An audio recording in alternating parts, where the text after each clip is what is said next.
Ni di kalangan zaman-zaman dulu ustaz lah orang hok di kalangan orang rapat dengan dia.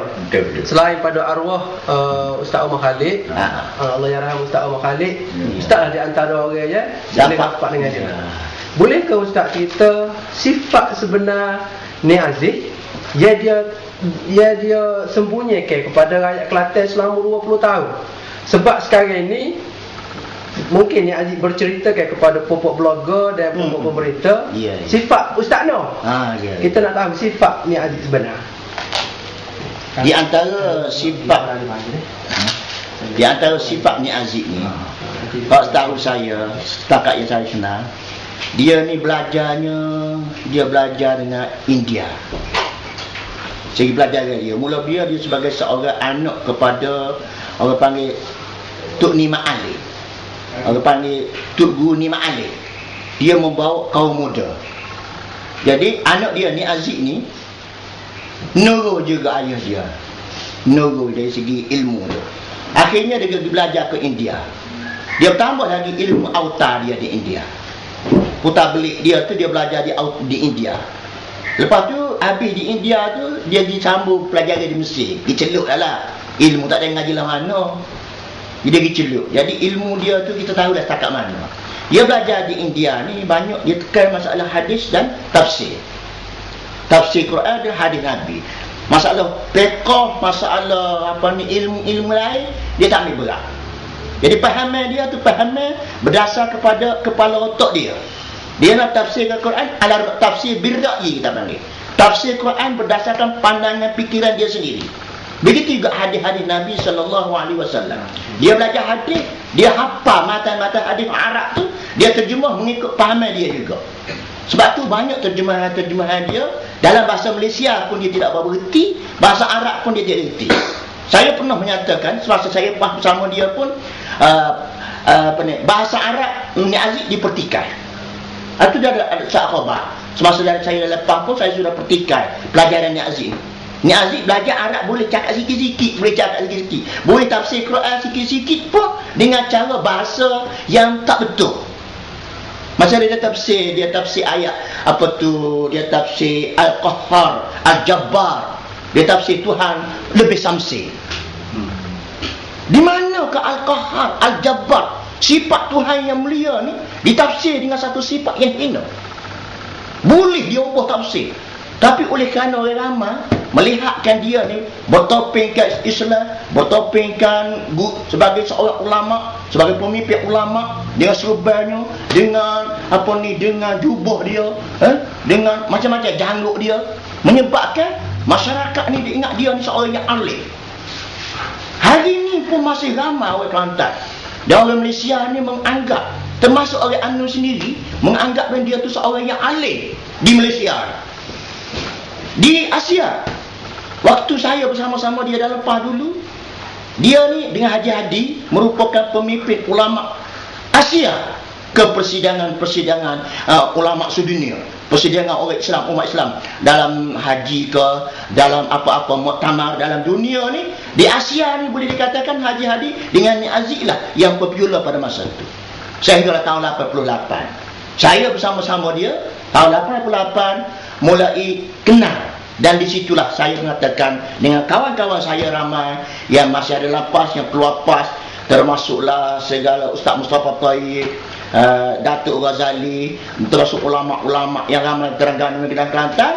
Kita mulai daripada tahun 88 kita banyak berpisah dengan Ni Aziz. Kita sudah kenal Ni Aziz ni orang yang tidak banyak ilmu.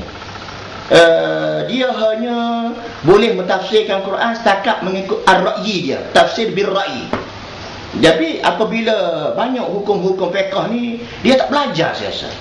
Sama-sama ulama dalam PAS. Satu bukti satu masa dia mengatakan tupa boleh makan. Waktu tu Tok Guru Pondok suruh Kelantan menentang dia. Apabila menentang dia, dia kata tak ada nas. Nak makan tupa tak ada nas. Akhir-akhir dia membawa dalil dengan kepala otak dia. Dia kata tupa ni makan makanan yang baik-baik. Makan buah kelapa, makan isi, makan buah durian. Berbanding dengan ayam.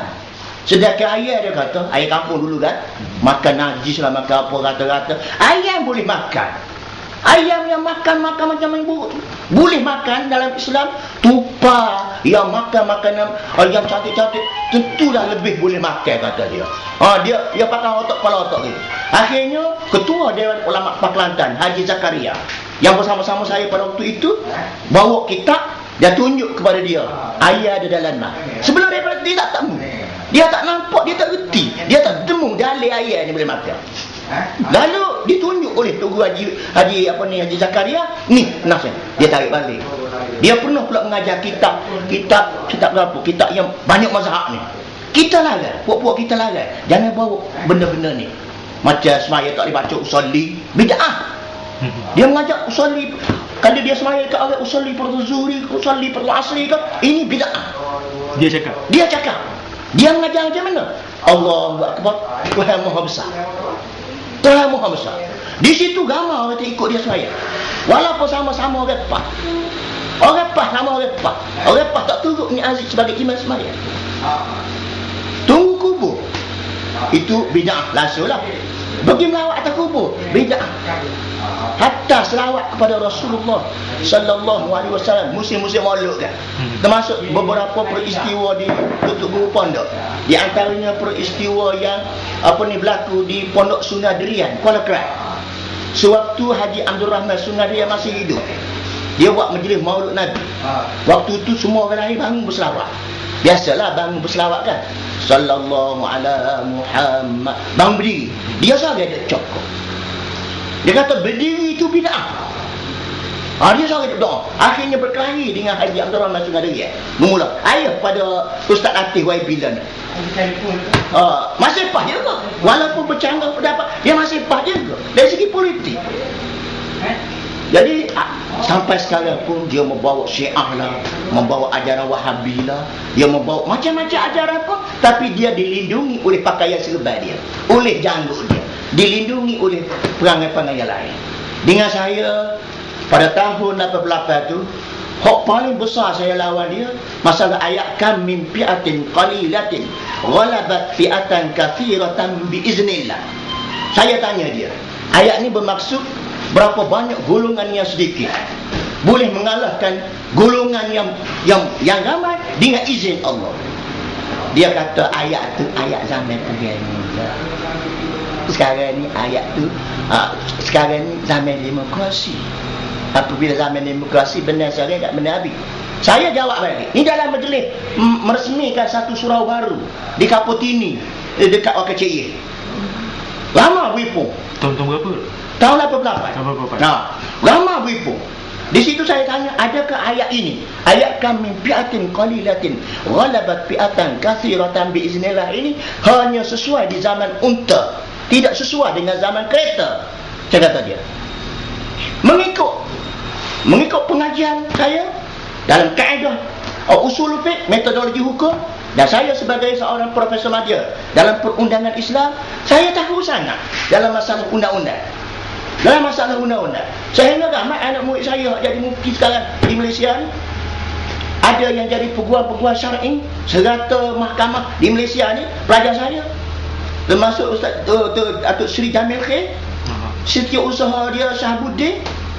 Semua tu pelajar-pelajar saya di Universiti Melaya, Akademi Islam Melaya. Jadi walau macam mana pun, sebab itu saya merasakan ni Aziz ni satu manusia yang hanya menunjuk di luar saja Islam. Parti dia pun nama saja parti Islam. Ibarat ya, kalau seorang tu nama muda, walaupun umur 90 tahun, bokok dah, dan nama dia muda tu tak nama muda dah. Sama dengan parti PAH ni. Parti Islam se-Malaysia nama dia. Parti Islam.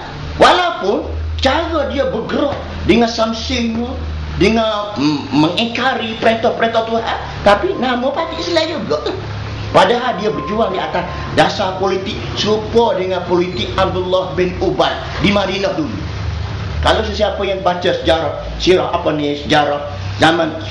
peperangan Ahzab di zaman Rasulullah di tahun yang kelima Hijrah, berlakunya peperangan Ahzab ni kan, kita tahu bahawa Abdullah bin Ubay ada